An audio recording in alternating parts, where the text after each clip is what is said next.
Salut tout le monde! Et oui, une deuxième vidéo telle que promis pour la gestion des émotions. Pardon. Comment les contrôler. En fait, cours de psychologie 101, cours 2. Donc, merci à tous pour les commentaires du premier vidéo.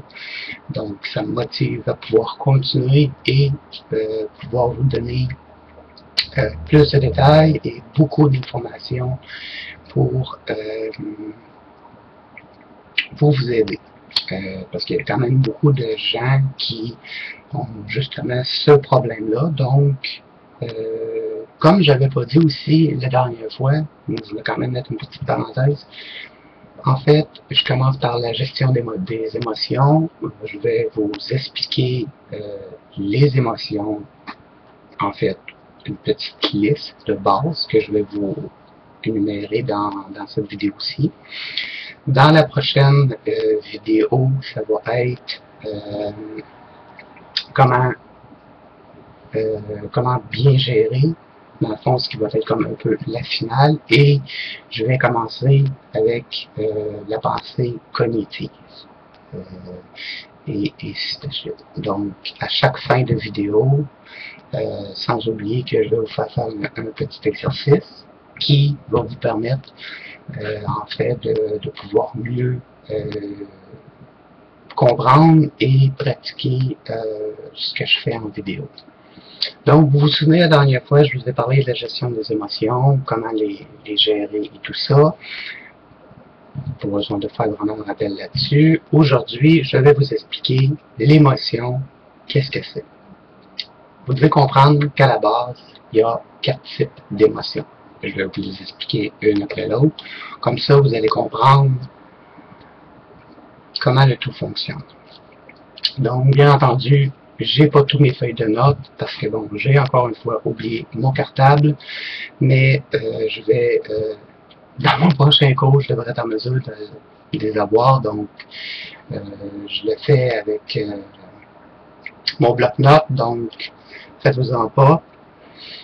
C'est la même chose de ce qu'il y a dans mes feuilles de notes de mon cours. Bon, les 4 types, ce qu'on appelle les 4 types d'expériences émotives. La première, émotion simple. Ce sont en fait des émotions proprement dites. Dans sa simple expression, en fait, qui est comme nécessaire de ressentir. Ça, c'est la première émotion. Les émotions mixtes, en fait, ce sont plusieurs émotions, en fait, comme par exemple la tristesse mélangée avec la colère. Comme je vous dis, c'est deux à trois émotions qui sont comme mélangées ensemble, qui fusionnent, plus ou moins.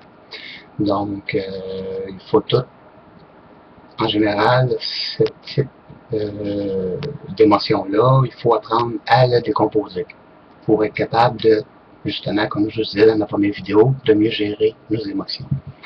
La troisième émotion, ce qu'on appelle l'émotion repoussée, elle, en fait, c'est une émotion qu'on a, mais qu'on enfouit intérieurement. Ce qui en fait, c'est que elle a comme une dominance corporelle et quand elle prend trop de place, eh bien, on la repousse et on l'enfouit. Ça, c'est le troisième type d'émotion. Et le quatrième, qui s'appelle le pseudo-émotion. En fait, ce qu'on appelle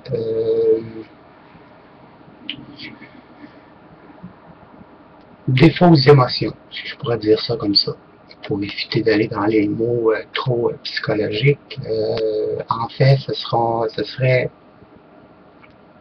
comme une façon de dire les choses, qui cherche à cerner l'émotion, puis bref, celle-là est un petit peu plus compliquée. Je vous dirais que nous, on est plus dans les trois premières catégories d'émotions. L'émotion simple, l'émotion mixte et l'émotion repoussée. Donc, pour vous faire un peu une liste de grosso modo des émotions, je vais y aller par ordre alphabétique. Je n'irai pas tout à réénumérer parce que ça serait comme trop long comme vidéo. Donc, je vais faire de A à C, de D à E, de F à O et de P à Z. Donc, si on commence avec de A à C, il y a ABC, abandonné, absent, adoré, affection, affectueux, agitation, agité, agressif, aimer, aimable, amour, angoisse, attachement. Ensuite, il y a la colère, la confiance, choqué, la colère, ça rentre dans la catégorie colère, la crainte, crise de panique, culpabilité. Si on va dans la catégorie D à E, il y a déception, découragement, défensif, dégoût, dévalorisé, diminué, distant, douleur, embarras, emprisonné. Attention, on parle bien de l'émotion, non emprisonné, prison. Emprisonné, c'est se sentir coincé, se sentir pris. Oui, c'est une émotion. Envie, estime, évanouissement, ça fait partie des émotions, effectivement. Dans le sens que quelque chose vous arrive, une forte émotion quelconque, bam, vous vous évanouissez, donc oui, c'est une émotion. Exclu, l'extase, fait partie des émotions, oui. L'euphorie fait partie d'une émotion. Ensuite, si on va dans la troisième,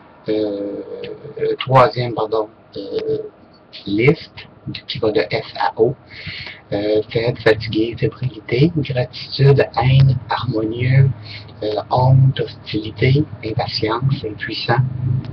Attention, quand je parle de l'impuissance, c'est pas impuissant côté sexuel, mais bien impuissant le sentiment d'impuissance, qui oui est une émotion. Par exemple, quelqu'un arrive avec un chagrin quelconque, puis il y a un événement, puis vous êtes carrément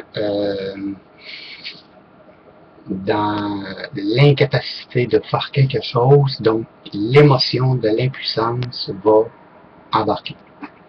Ensuite, il y a la mélancolie, bloopers, mélancolie, le mépris, nervosité, le non-désir. Oui, le non-désir fait partie de l'émotion. La nostalgie fait partie de l'émotion aussi. Et optimiste pour le haut. Effectivement, dans le haut, il y a quand même l'optimisme qui, oui, est une émotion, qui fait partie de l'émotion. Avant de continuer dans ma dernière liste, il y a certaines émotions que vous allez dire, ouais, mais ça ne fait pas vraiment partie de l'émotion en tant que telle, non, c'est autre chose. Faux. Comme par exemple,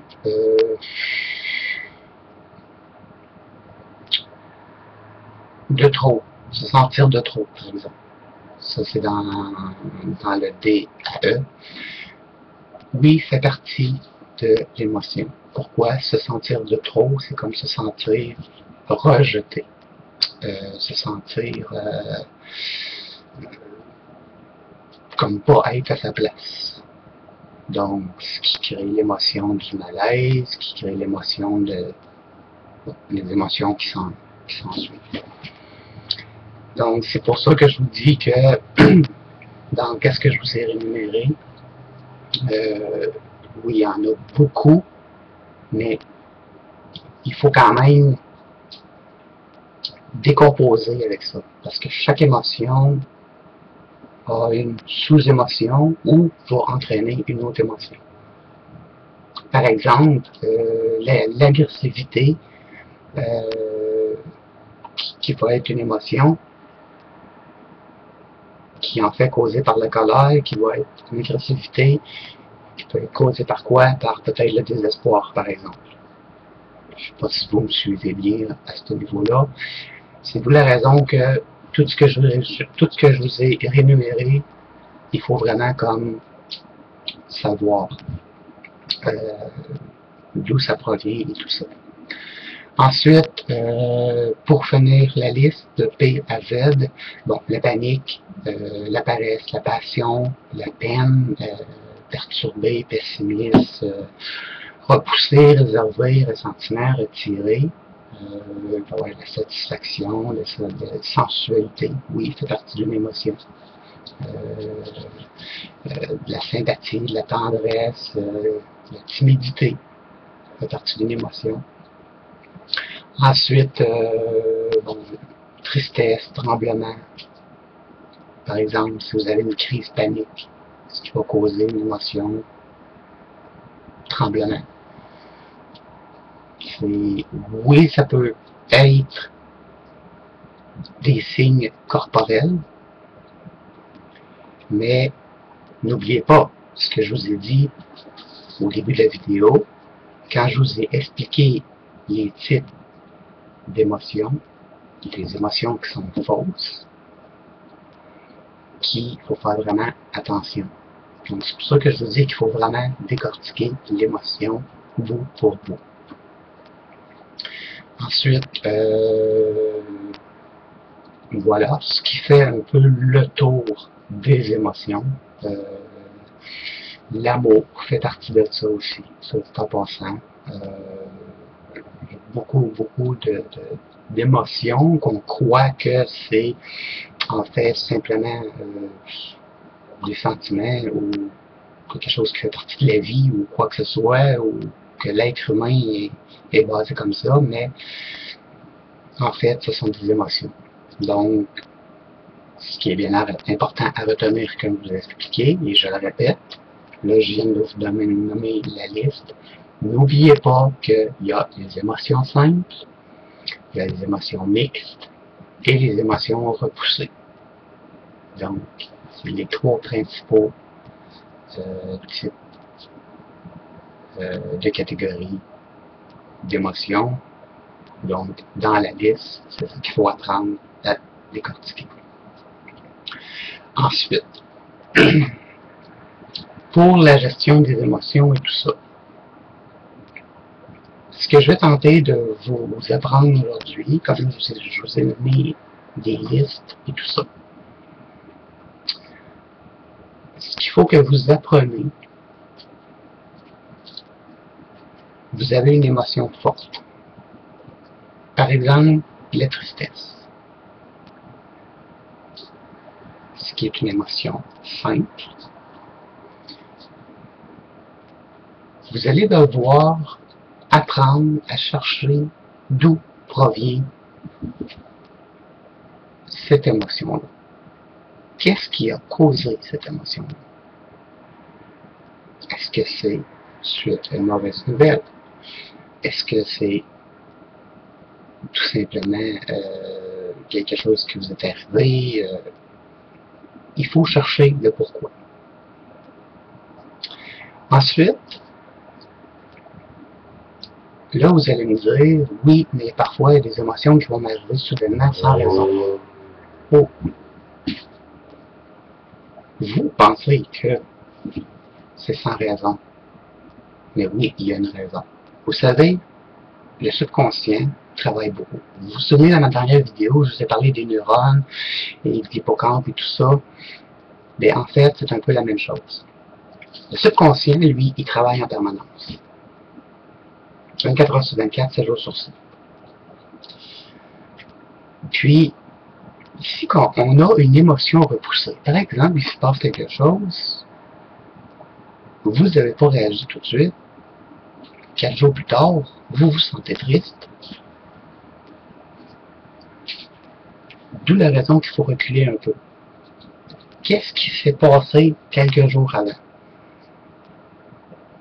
Donc, je ne sais pas si vous me suivez un peu, d'où la raison de l'émotion repoussée, qui fait que il s'est passé quelque chose, vous avez repoussé l'émotion, vous la revivez une journée aussi que vous n'en entendez pas. Un peu comme une crise de panique. Vous êtes assis calmement, vous écoutez un film, vous êtes en train de manger au restaurant, vous êtes en train de marcher, peu importe. Bam! Une crise de panique. Là, vous vous posez la question, pourquoi ça m'arrive là? Aucune raison? Oui, il y en a une raison. La raison est le subconscient, qui lui a enregistré, puis qui réagit pas quand il y a un débordement, mais ben, oui, ça peut être quand il y a un débordement, mais sinon il va comme réagir dans le moins que vous allez vous en attendre. Pourquoi? Parce que vous l'avez repoussé. Donc, d'où la raison que chaque émotion que vous avez, que vous refoulez en dedans de vous, ou peu importe, parce qu'il y a beaucoup de gens qui vont refouler. Ils vont refouler, puis ce qui fait qu'à la longue, ils vont comme éclater. C'est d'où la raison qu'il faut prendre le temps de chaque émotion que nous avons. Et on parle de mauvaises émotions. On parle pas de belles émotions. On parle d'émotions négatives. Il faut quand même être clair avant que j'aille plus loin. On parle d'émotions négatives. Donc, ces émotions-là négatives qui font finir à la longue, comme je vous ai dit à plusieurs reprises, dans cette vidéo et d'autres vidéos d'avant, à la longue risque de faire, comme on dit, péter un câble. C'est ce qu'il ne faut pas. C'est une lutte qui peut prendre beaucoup de temps.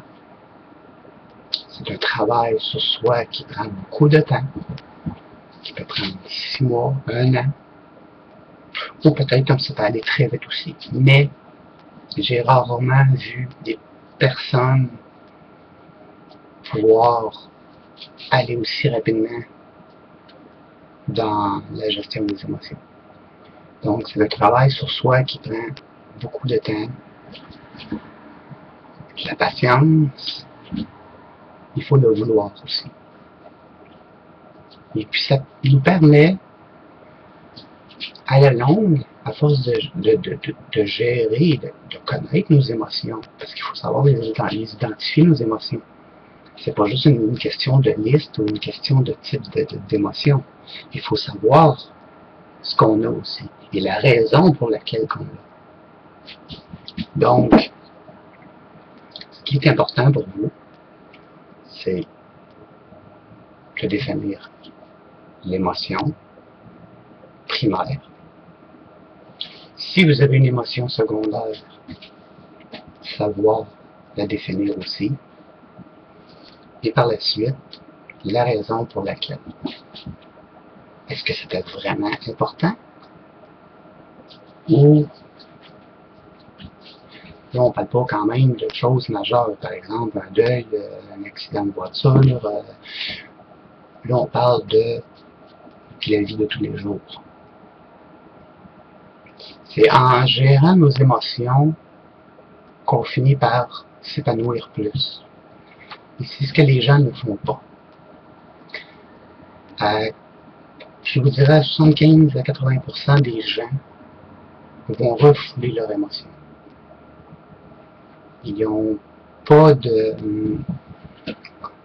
d'outils nécessaires ou n'ont pas d'explication à ça.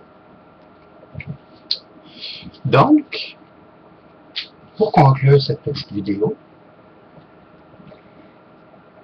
ce que je vous demande jusqu'à la prochaine vidéo, c'est d'identifier votre émotion. Par exemple, il vous arrive un événement, vous avez une émotion. Vous l'identifiez. Quelle est la cause? Qu'est-ce qui a causé ça? Comment est-ce que je peux la gérer? Là, vous allez me dire, oui, mais comment est-ce que je fais pour la gérer, mon émotion? OK. Pour gérer une émotion, il faut apprendre à l'accepter. s'accepter. Un peu comme un bateau qui va au large. C'est le laisser aller. Apprendre à vivre avec son émotion. En apprenant à l'accepter, ce qui va faire que les futures émotions, vous allez pouvoir mieux les gérer, moins refouler et mieux les identifier aussi. Donc, comme je vous ai dit, en fait, comme votre devoir, votre exercice, c'est de, quand il arrive quelque chose, soit qu'une émotion arrive sans raison particulière, ou qu'il y a quelque chose qui se passe vraiment, vous identifiez l'émotion, le pourquoi, comment la gérer, cette émotion-là, et passer à autre chose par la suite. S'il y a une émotion secondaire avec ça, parce que vous savez, c'est une roue qui tourne. Si vous avez, par exemple, une colère, votre émotion secondaire, c'est la tristesse. Et là, il faut éliminer la tristesse. Parce que votre émotion primaire, c'est la colère. Donc, c'est elle qui est la plus importante. C'est elle qu'il faut gérer. La tristesse, bon, elle est due par la colère. OK. Là, on s'entend jusque-là. Elle, la première, c'est elle qu'il faut la gérer et apprendre à la laisser aller et la contrôler surtout. Voilà. En espérant que cette vidéo va vous avoir aidé un peu, c'est sûr que j'ai pas les termes d'un psychologue, ni d'un psychiatre, ni d'un médecin. N'oubliez pas que les vidéos que je vais faire et que j'ai fait jusqu'à présent, au niveau psychologie, c'est à titre informatif et à titre d'expérience personnelle. Je transmets ce que je sais, je transmets ce que j'ai déjà vécu, je transmets ce que je vis et ce que je vais probablement vivre. Donc, c'est sûr que si vous voyez un médecin ou autre chose, c'est tant mieux. Il ne faut pas quand même négliger le côté médical pour ça, surtout au niveau santé mentale. Parce que avoir une bonne santé mentale, c'est d'avoir une bonne vie. Avoir une santé mentale qui est malade, si on peut dire ça comme ça, bien, ça nous donne un impact sur notre quotidien. Donc voilà, merci à vous d'avoir écouté cette vidéo, espérant qu'elle va vous avoir aidé. La prochaine vidéo va être la conclusion des émotions. Et aussi, je vais débuter avec les pensées cognitives. Sur ce, prenez soin de vous et n'oubliez pas de faire votre devoir et de le faire régulièrement. Au moins un bon 5 à 10 minutes par jour. Juste pensez à ça. Vous prenez un temps dans une journée de le faire. Maximum 30 minutes, pas plus. Le reste de la journée, continuez ce que vous faites habituellement. Ne vous attardez pas sur vos émotions et ce qu'il faut faire. Là, je m'avance un peu pour le prochain cours, mais bref, prenez un temps par jour, puis faites-le, puis travaillez-le. Faites attention à vous. Si vous avez des questions, n'hésitez pas à aller sur le groupe Facebook Le Messager de l'au-delà pour répondre à vos questions si vous en avez. Peace. Faites attention à vous. Je vous aime fort.